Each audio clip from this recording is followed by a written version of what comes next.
Comment est-ce que le Reiki peut nous aider pour la libération émotionnelle? Comment est-ce que le Reiki peut nous soutenir pour transformer nos émotions blessées? Bonjour à toutes et à tous, bienvenue sur cette nouvelle version des vidéos de l'école de Reiki intégrative. Aujourd'hui, je suis avec Hélène Mérino, que vous connaissez. Bonjour. Qui va m'accompagner, qui va aussi participer à la création de ce nouveau type de vidéo. Vous les avez demandé, je vous ai sondé, j'ai envoyé des questions. Qu'est-ce que vous voulez? De quoi vous voulez que je parle dans mes vidéos? J'avais envie de faire quelque chose qui nous ressemble un peu plus.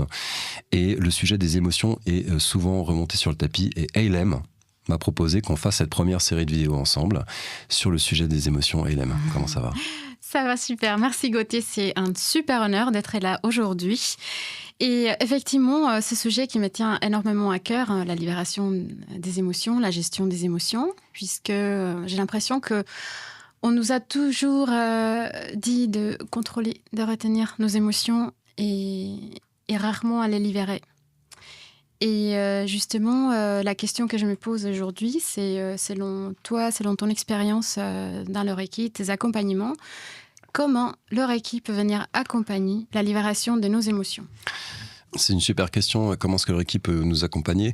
Et puis on va pouvoir faire un exercice en direct si vous êtes d'accord, parce que c'est la première fois qu'on est dans ce studio, Hélène et moi. Oui, je stresse, hein, c'est clair. Certains d'entre nous ont des émotions en ce moment. Et puis, moi aussi, j'ai stressé avant. Et justement, on va voir comment est-ce que le Reiki peut nous accompagner. C'est une très belle question. Tu sais, on dit souvent la gestion des émotions. C'est horrible. Tu dois gérer quelque chose qui circule, qui est spontané, quoi. Et oui, le Reiki peut nous aider dans la libération émotionnelle. Je vais parler longtemps, tu me connais. Oui. Bah oui, mais c'est pour ça que tu es là. Pourquoi est-ce que je vais parler longtemps? Et ça, je voudrais aussi que les followers comprennent comment est-ce qu'on fonctionne à l'école de Reiki intégrative. Je vais pas vous balancer des recettes toutes prêtes. On aimerait bien la technique comme ça, tu sais, mais toi, tu as vu avec le parcours de dingue que tu as dans le Reiki, tout ce que tu as fait avec le Reiki, ce que tu fais maintenant dans ta nouvelle activité où tu complètes. Il y a un long processus. Si on veut vraiment libérer une émotion, on a besoin de l'accepter comme elle est, on a besoin de la comprendre, de l'étudier. Donc on va prendre le temps de le faire. Je vais d'abord commencer par vous expliquer un peu comment ça marche et après les émotions en tant que telles, puis après on ira voir le Reiki. Donc la question que tu poses, c'est comment est-ce que le Reiki peut accompagner la libération émotionnelle? En fait, faut comprendre que le Reiki, c'est une approche naturelle. Et on va faire confiance en l'autre, en lui et en nous. On va faire confiance au corps, mais aussi aux émotions, parce qu'on considère dans le Reiki qu'elles sont capables par elles-mêmes de se rééquilibrer. Un peu comme ce que tu fais avec l'aromathérapie maintenant. Oui. Ça, c'est des plantes. Nous, on considère que la nature est capable de se rééquilibrer par elle-même. Les émotions sont capables de trouver leur place. Le problème qu'on va avoir, c'est quand on essaie de les contrôler, de les diriger, qu'on ne leur donne pas le temps, l'espace et l'énergie. Nous, on fait de l'énergie. L'aiki, c'est l'énergie. Pour qu'elles puissent se libérer et trouver leur place. Et donc, nous, dans le Reiki, qu'est-ce qu'on fait? On considère qu'une émotion qui a besoin d'être libérée, libération émotionnelle, c'est une émotion qui est bloquée. Et donc, si elle est bloquée, c'est qu'elle n'a pas eu l'énergie nécessaire, l'espace, pour se libérer. Nous, on va fournir du Reiki. C'est ce que tu es en train de dire, c'est qu'une émotion qui n'est pas accueillie ou libérée, elle est imprégnée en nous, en notre corps ou notre matière. Oh oui, elle va être imprégnée en nous, parce que si tu veux, il faut bien la ranger quelque part, quoi. Il faut bien que tu la stockes. Qu'est-ce que tu fais de tout ça? C'est comme, mettons, à la maison. T'as tout un tas d'affaires, t'as pas le temps de les amener au débarras. Tu sais que t'as des choses qui te servent plus à rien. Des livres que t'as aimés, que t'as lus, ils te servent plus à rien, tu les lis plus. Donc qu'est-ce que t'en fais? Tu vas les stocker, tu les mets dans la cave d'abord, la cave est pleine, ça déborde à la fin. Et comme tu dis, les émotions, c'est pareil, le corps, il va venir stocker les émotions en lui, quelque part. En énergétique, c'est expliqué tout ça dans les formations Reiki, mais tout ce stockage qu'on va faire, ça va perturber le corps, en fait. Et donc, comment est-ce que le Reiki peut aider à libérer les émotions? C'est qu'en fait, c'est en donnant de l'espace pour cette libération. De même que, disons, que tous ces livres, toutes ces choses, tous ces souvenirs qu'on a à la maison, qui ne nous servent plus à rien, qu'on a aimé un jour, mais dont l'heure c'est de s'en séparer, il nous faut du temps et de l'énergie pour, déjà le temps et l'énergie pour mettre dans des sacs, les sortir et peut-être les mettre dans une brocante, les faire circuler. Mais si ça stagne, si ça stocke chez nous, ça va pas aller. On comprend. Pour les émotions, c'est pareil. Mettons, tu as vécu un choc émotionnel. Quand on parle d'émotion bloquée, on ne parle pas d'une émotion positive. La joie, ça bloque pas. La joie, ça s'exprime. Par contre, la tristesse, la peur, la colère, ou le dégoût, ou des sentiments d'abandon, ou des choses comme ça, en fait, c'est qu'à un moment donné, tu vis une expérience. Et cette expérience, tu n'as pas réussi à l'intégrer. D'accord ? La perte d'un être cher, c'est toujours difficile. T'as aimé quelqu'un, je sais pas, tes parents, ton compagnon, ta compagne, tes enfants, encore pire. C'est toujours difficile, hein, ou un ami. Donc tu vas avoir de la tristesse. C'est une étape temporaire, la tristesse. Par contre, là où elle va se bloquer et s'imprimer dans le corps, c'est quand tu vas pas réussir à la faire circuler. C'est-à-dire, pas réussir à l'accueillir, à la vivre en toi, et puis à la laisser partir quand c'est l'heure de partir. Elle va se bloquer quelque part. Et nous, en Reiki, on considère, comme je te le disais, que les émotions, elles se libèrent toutes seules. En fait, nous, ce qu'on dirait praticien de Reiki, c'est qu'il n'y a pas besoin de faire quoi que ce soit, théoriquement, pour que les émotions se libèrent. Le problème, parce qu'il y a un système naturel chez l'individu qui va, on est vraiment dans la nature, qui va libérer les émotions. Mais s'il n'y a pas eu assez d'énergie, de temps, d'espace, mettons que tu as un travail qui te prend la tête, te bouffe ton énergie, tu n'as pas le temps de faire ton deuil, tu n'as pas l'espace, et ces choses ne peuvent pas se faire, tu n'as plus d'énergie. Nous, praticiens Reiki, on va te fournir avec les mains l'énergie. Mais tu comprends, on considère que c'est le corps qui se libère. C'est l'émotion qui va se libérer elle-même, en fait. Et justement, comment est-ce qu'elles se manifestent ? Comment est-ce que les émotions se manifestent-elles ? Tu veux dire quand elles sont bloquées ? Oui. La joie, on le sait, avec plaisir. La joie, on le sait. Comment ça se manifeste ? C'est chouette. On a rarement besoin de se libérer de ça. Tu prends pas rendez-vous pour te libérer de la joie. Mais par contre, les émotions qui se manifestent, déjà, comment une manifestation ? C'est le cœur qui parle. Et nous, quand le cœur parle, c'est bien de l'accueillir avec amour, quoi qu'il dise. C'est un gamin qui pleure, tu l'aimes, tu le prends dans les bras. Un gamin qui rit, tu le prends dans les bras. C'est toujours mignon. Et on a besoin de faire ça avec nous-mêmes. Maintenant, une émotion qui va bloquer, elle va se manifester comment ? Elle va influencer nos comportements. En plus, ce qui est chouette à LM, on se connaît tous les deux aussi. Et donc on n'est pas juste... au début, tu es venue étudiante. Maintenant, déjà, tu es maître Reiki, tu es autonome. Et puis, on est amis maintenant. Donc, on s'est vus dans les différents... les hauts et les bas. C'est sûr. On sait que c'est un blocage émotionnel. C'est-à-dire qu'une émotion qui n'a pas pu trouver sa place. Okay. Toutes les émotions à leur place. Un blocage émotionnel, qu'est-ce que ça va faire ? Ça va s'inscrire, ça va se cacher dans ton inconscient. Quand je disais, tu as des affaires partout, un bouquin, des trucs, des souvenirs, tu les laisses pas dans le salon, donc tu vas les mettre sous le placard. Oui, comme on dit en anglais, out of mind, out of sight. Voilà, c'est bon. C'est exactement, ça va, c'est bon, c'est bien rangé. Mais en fait, dans les faits, ça te perturbe toutes ces choses. Et donc, ça va se mettre dans l'inconscient et ça va t'influencer au quotidien. Et quelqu'un qui va se mettre en colère, il va pas forcément se mettre en colère pour la raison... Et tu me connais en plus. Bien sûr. Je te connais aussi. Quelqu'un qui va se mettre en colère, il va pas se mettre en colère forcément pour la raison, pour la situation qu'il est en train de rencontrer. Quelqu'un qui va se mettre en colère parce qu'il rentre chez lui et les enfants ont mis un bordel monstre, il se met pas forcément en colère parce que c'est un bordel monstre. Il va se mettre en colère peut-être parce qu'il a peur, il a un besoin de contrôle. Ça vient d'une très vieille émotion, peut-être lui étant enfant. Bien sûr, les blessures de l'enfance, exactement. Il n'a pas eu l'espace, l'amour, l'énergie nécessaire. Parce que pour nous, le Reiki, c'est de l'énergie de l'amour. On va donner de l'amour avec les mains pour que les émotions trouvent leur place. Il n'a pas eu l'espace, l'énergie nécessaire à ce que cette émotion trouve sa place. Et il voit des jouets, il s'énerve, il se met en colère. Tu vois, c'est comme ça qu'elles vont se manifester. Ça nous influence au quotidien, en fait. Sans qu'on le sache. Bien sûr, c'est d'ailleurs la raison pour laquelle les émotions restent bloquées. On ne les a pas donné justement la place à se déployer, à circuler, comme tu dis. Je trouve que le concept d'émotion, accueillir les émotions et la circulation d'énergie, c'est assez intéressant aussi. Puisque finalement, on est beaucoup plus que la matière, que nos corps. Mais il y a beaucoup de choses qui se passent au niveau intérieur chez nous. Complètement, je te rejoins. Comment est-ce qu'on sait concrètement quand il y a des émotions qui restent bloquées dans notre corps ? Donc ça, c'est super comme question parce que souvent les gens ne le savent pas forcément, mais il faut savoir un truc, c'est qu'elles vont pas rester bloquées trop longtemps. À un moment donné, ça va éclater, en fait. Donc vaut mieux le savoir avant que ça éclate, c'est bien de le faire. Tu sais, souvent les gens qui viennent à des approches comme le Reiki, comme d'autres approches de bien-être, c'est où ils vont prendre soin du monde intérieur dont je viens de parler. C'est le monde intérieur, les émotions, en fait. Et c'est qu'ils sont arrivés à une saturation. Parce que quand on stocke, pour reprendre l'exemple des livres et des souvenirs que tu n'as pas mis à la décharge pour faire circuler, peut-être pour les offrir à quelqu'un d'autre, pour qu'ils puissent vivre leur vie ailleurs, et le stockage, il va être plein à un moment donné. Et quand tu es plein d'émotions, ça ne circule plus, ça craque. Ça fait des burn-out, dans le meilleur des cas. Dans d'autres cas, Et ça, vous savez que dans le Reiki, on fait attention avec toute notion de diagnostic. Toutes ces choses sont reconnues médicalement, donc je suis parfaitement autorisé à en parler. Ça peut faire d'autres choses. On a des maladies qui peuvent se déclencher sur un terrain de stress intense, qui viendrait d'une accumulation d'émotions, des cancers, des maladies terribles en fait. Parce que cette tension interne qu'on va avoir, ce stress permanent, cette peur dans laquelle on va vivre sans même savoir d'où ça vient, à un moment donné, ça va déclencher énormément de maladies. Donc il ne faut pas attendre d'arriver jusque-là. Si on ne se sent pas à l'aise, de toute façon, la question à se poser, c'est est-ce que je me sens à ma place maintenant là ? Est-ce que c'est chouette ce que je vis maintenant ?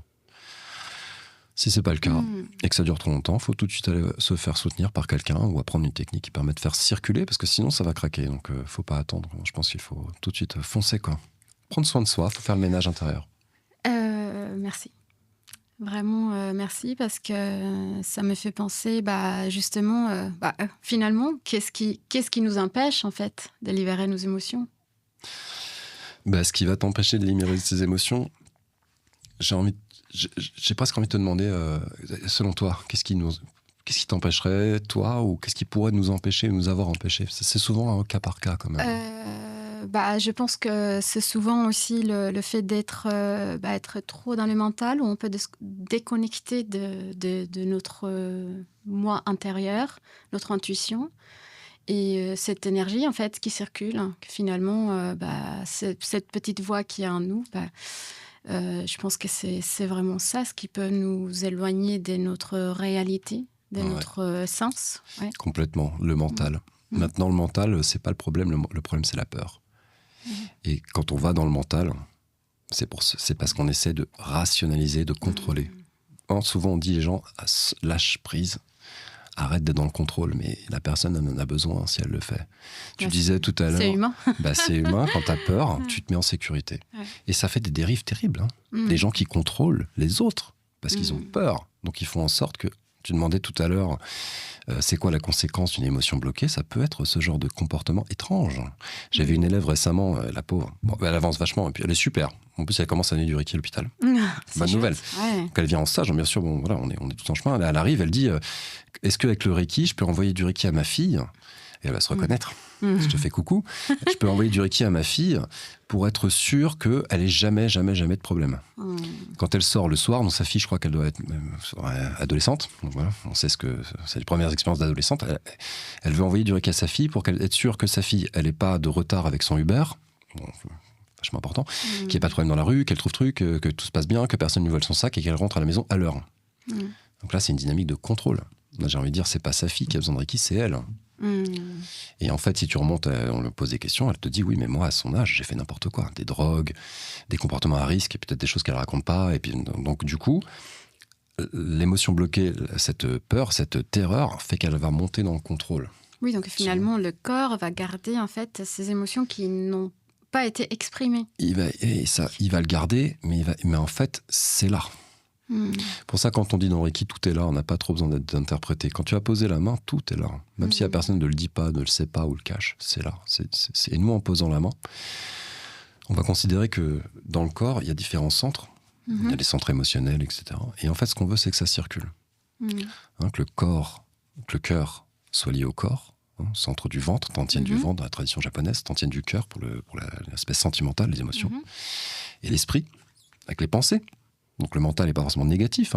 Les pensées, ça reflète aussi nos perceptions supérieures et notre capacité à verbaliser les choses. Donc ça peut être très bien. Mais ce qu'on veut, c'est que ça circule. Quand quelqu'un qui va être trop dans le mental, c'est souvent, je te dis, qu'il va se couper de ses émotions. Pourquoi ? Parce qu'il a eu mal. C'est une protection. Tu vois, finalement, un problème de circulation d'émotions, tu vas t'adapter, tu n'as pas le choix. Tu t'adaptes à ça. C'est un mécanisme de défense. Tu ne peux pas cacher. Ouais. Tu peux pas cacher. Tu es avec, en fait. Et nous, en posant les mains, tu vois, si on parlait du centre cardiaque, donc les sentiments. Le chakra du cœur. Exactement, voilà. Et le centre spirituel. Et nous, on va considérer que si les deux sont séparés, il va y avoir on va sentir sous les mains. On apprend dans les formations Reiki, du Reiki traditionnel, peut-être pas aujourd'hui, malheureusement, ça a été perdu, mais il y a vraiment des perceptions précises qu'on apprend dans nos stages, premier, deuxième, troisième, et à la maîtrise surtout, qui te permettent de sentir, d'interpréter et surtout de traiter les problèmes de circulation. Pour nous, c'est de l'énergie, tout ça, c'est des flux. Tes émotions, c'est de l'énergie. Elles n'ont pas forcément besoin d'être expliquées ou d'en parler, plutôt d'être prises en charge, je dirais, qu'on en prenne soin. Et nous, on va refaire circuler entre le cœur et l'esprit, et après la personne ça va. C'est intéressant parce que là maintenant tu me fais réaliser quelque chose, c'est que finalement je voyais la thématique des émotions, libération des émotions. Pour moi, ça passait aussi beaucoup par la matière, donc par le corps. Comment libérer les émotions de façon corporelle ou tactile. Mais finalement, il y a tout cet aspect aussi circulatoire. Excuse my English. Your French is perfect. C'est ça. Mais c'est vraiment cette notion de le moment où l'énergie circule comme il faut dans le corps, justement, en fait, le reste suive. Oui. Complètement. Après, si tu veux, il faut trouver son vecteur. Tu vois, faut trouver son vecteur. Pour certains, l'énergie, tu ne sens pas assez. C'est très subtil, le Reiki. Puis il y a beaucoup d'immobilité. Dans le Reiki, on est très immobile. Donc, il y a des gens qui vont avoir besoin de massage.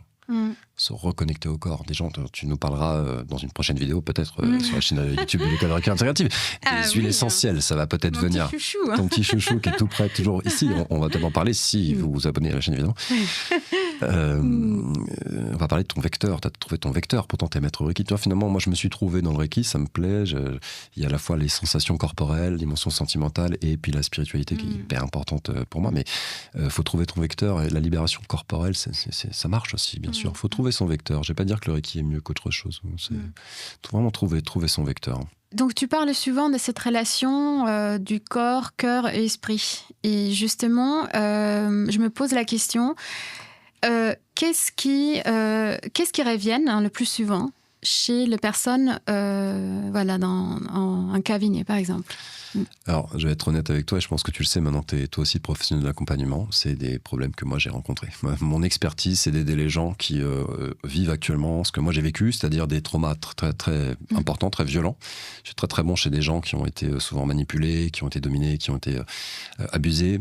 Et j'ai aussi beaucoup le manque d'estime de soi et le sentiment d'illégitimité.